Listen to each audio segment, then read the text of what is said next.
My self Neeraj Patel. इस video lecture में हम सेक्शन ऑफ सॉलिड टॉपिक के लिए सेक्शन ऑफ कॉन ड्रॉ करना सीखेंगे। डेटा इस प्रकार है। A cone of 60 mm diameter and height 70 mm is resting with its base on the HP. It is cut by a section plane perpendicular to VP and inclined at 45 degree to the HP and cutting the axis at 30 mm from the apex. Draw the front view, sectional top view and true shape of the section. तो यहाँ पर data में हमें बताया गया है कि एक कॉन है जिसका बेस डायमीटर 60 मिलीमीटर है और उसकी एक्सिस हाइट 70 मिलीमीटर है।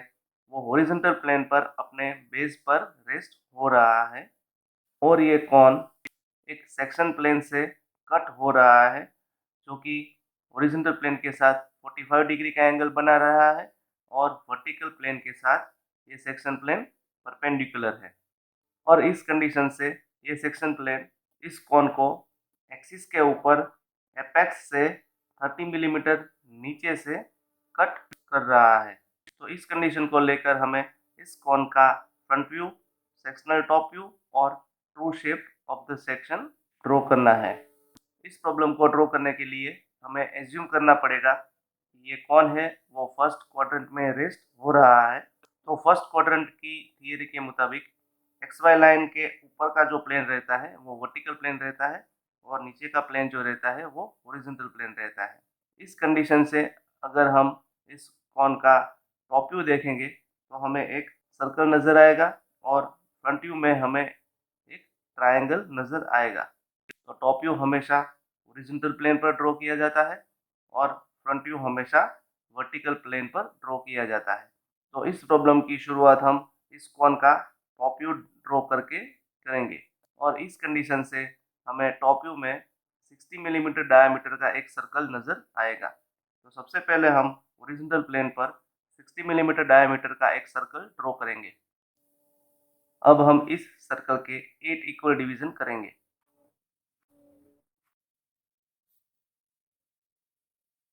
तो यहाँ हम मार्क करेंगे पॉइंट 1, 2, 3, 4, 5, 6, 7 और 8 और सेंटर पर हम मार्क करेंगे पॉइंट O और इस सर्कल का डायमीटर हम देंगे 60 मिलीमीटर।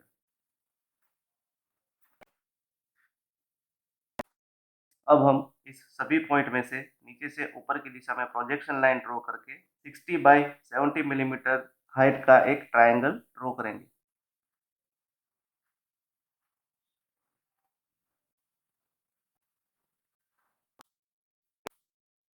तो यहाँ हम मार्क करेंगे 1 डैश, यहाँ मिलेगा 2 dash and 3 dash, 4 dash, 5 dash, 6 dash, 7 dash और यहाँ मिलेगा 8 डैश और इस ट्रायंगल के टॉप पर हमें मिलेगा पॉइंट O डैश जो कि इस कॉन का एपेक्स है।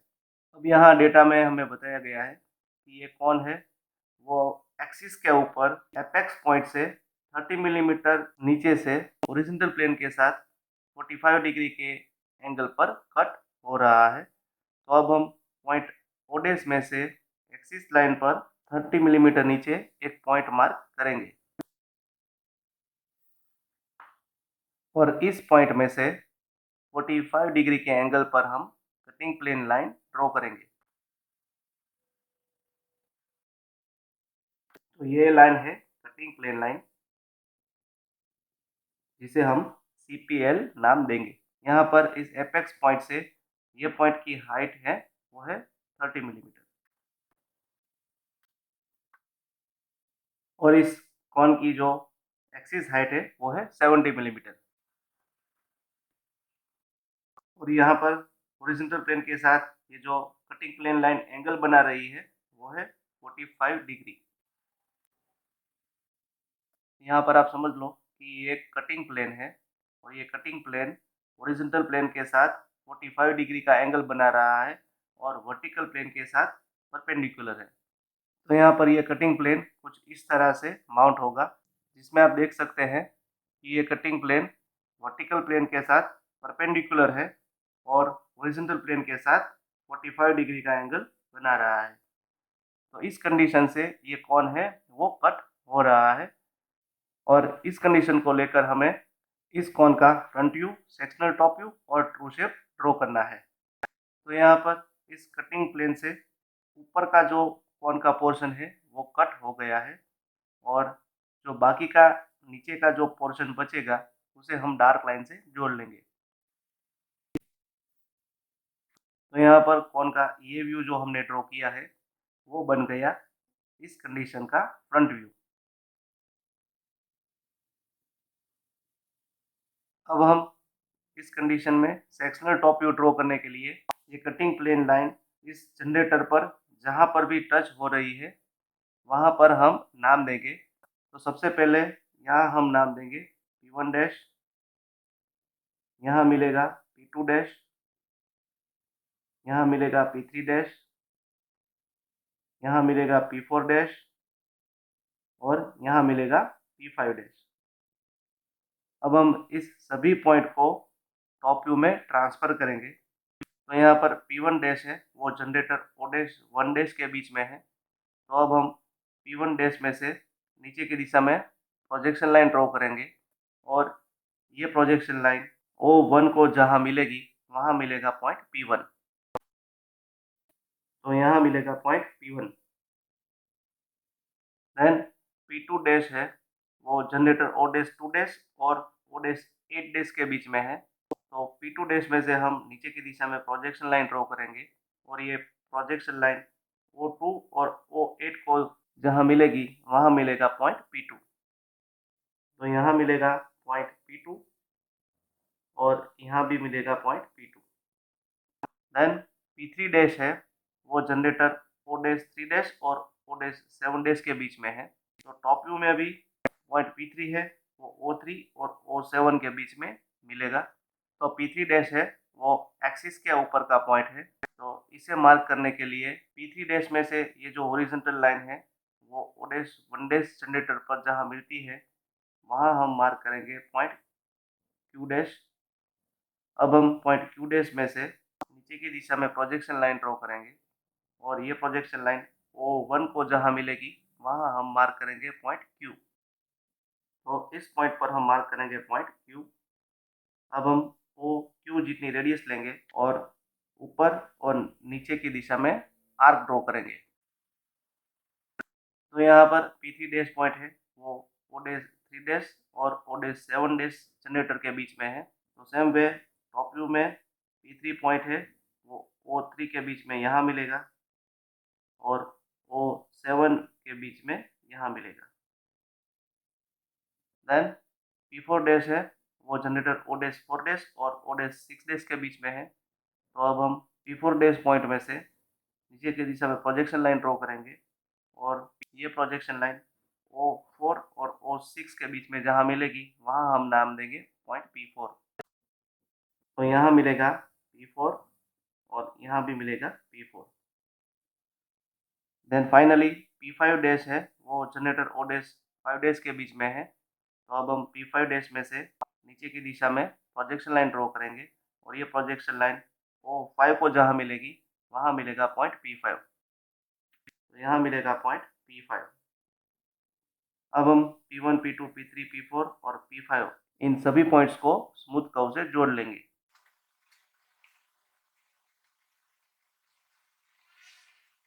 अब यहाँ पर हमने जो ये इलिप्स मिल रहा है उसके अंदर सेक्शन लाइन ड्रॉ करेंगे जो कि हम 45 डिग्री के एंगल पर ड्रॉ करेंगे और दो लाइंस के बीच का डिस्टेंस रखेंगे अप्रोक्सीमेट 2 to 3 mm। यहाँ पर आप देख सकते हैं कि इस कटिंग प्लेन लाइन से इस कोन का जो बेस है वो कट नहीं हो रहा है, इसलिए अब हम इस बेस सर्कल को डार्क ड्रॉ कर लेंगे।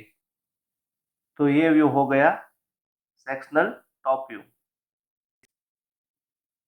अब हम इस कंडीशन का ट्रू शेप ड्रॉ करेंगे और उसके लिए हम P1 dash, P2 dash, P3 dash, P4 dash और P5 डैश में से इस डायरेक्शन में 45 डिग्री के एंगल पर रैंडम लेंथ की लाइंस ड्रॉ करेंगे।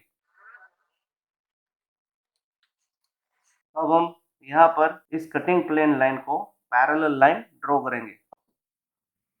अब हम टॉप व्यू में से P1, P2, P3, P4 और P5 इस सभी पॉइंट्स को यहाँ पर ट्रांसफर करेंगे। तो सबसे पहले पॉइंट P1 है वो हमें यहाँ मिलेगा। सेम वे पॉइंट P5 है वो हमें यहाँ मिलेगा।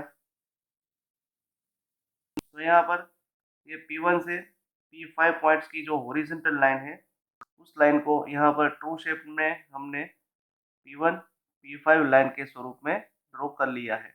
अब हम यहाँ पॉइंट P2 मार्क करेंगे। इसके लिए हम P2 में से जो हमने प्रोजेक्शन लाइन ड्रॉ की है वो प्रोजेक्शन लाइन P1 P5 की लाइन को जहाँ मिलती है वहाँ हम सेंटर रखेंगे और P2 जितनी आर्क सेट करेंगे। यहाँ पर इस सेंटर से ऊपर और नीचे का जो P2 है उसका डिस्टेंस सेम रहेगा। तो ये जो सेंटर है वो ट्रू शेप में हमें यहाँ मिलेगा। अब हम इस लाइन पर दोनों साइड आर्क ड्रॉ कर लेंगे। तो यहाँ मिलेगा हमें पॉइंट P2 और यहाँ भी मिलेगा point P2। Same way P3 में से हमने जो प्रोजेक्शन लाइन ड्रॉ की है वो प्रोजेक्शन लाइन P1 P5 को जहाँ मिलती है वहाँ हम सेंटर लेंगे और इस सेंटर से P3 जितनी रेडियस लेंगे। तो ये P3 और नीचे का जो P3 है उसका डिस्टेंस इस सेंटर से सेम रहता है। तो ये जो सेंटर है वो ट्रू शेप में हमें यहाँ मिलेगा। तो यहाँ पर लेफ्ट और राइट साइड की दिशा में आर्क ड्रॉ करेंगे। तो यहाँ मिलेगा पॉइंट P3 और यहाँ भी मिलेगा पॉइंट P3। देन P4 में से हमने जो प्रोजेक्शन लाइन ड्रॉ की है वो प्रोजेक्शन लाइन P1 P5 को जहाँ मिलेगी वहाँ हम सेंटर लेंगे और P4 जितनी रेडियस लेंगे। तो ये सेंटर है वो ट्रू शेप में हमें यहाँ मिलेगा। तो यहाँ पर भी हम लेफ्ट और राइट साइड की दिशा में आर्क ड्रॉ करेंगे। तो यहाँ मिलेगा पॉइंट P4 और यहाँ भी मिलेगा पॉइंट P4 और पॉइंट P5 है वो हमने ऑलरेडी ड्रॉ कर लिया है। तो अब हम P1 P2 P3 और P5 पॉइंट्स को स्मूथ कर्व से जोड़ लेंगे। अब यहाँ पर ये जो हमें इलिप्स मिला है इस इलिप्स में हम सेक्शन लाइन ड्रॉ करेंगे जो कि हम ड्रॉ करेंगे 45 डिग्री के एंगल पर और दो लाइंस के बीच का गैप रहेगा अप्रॉक्सीमेट 2 to 3 मिलीमीटर। तो ये इलिप्स है और इस कंडीशन का ट्रू शेप है।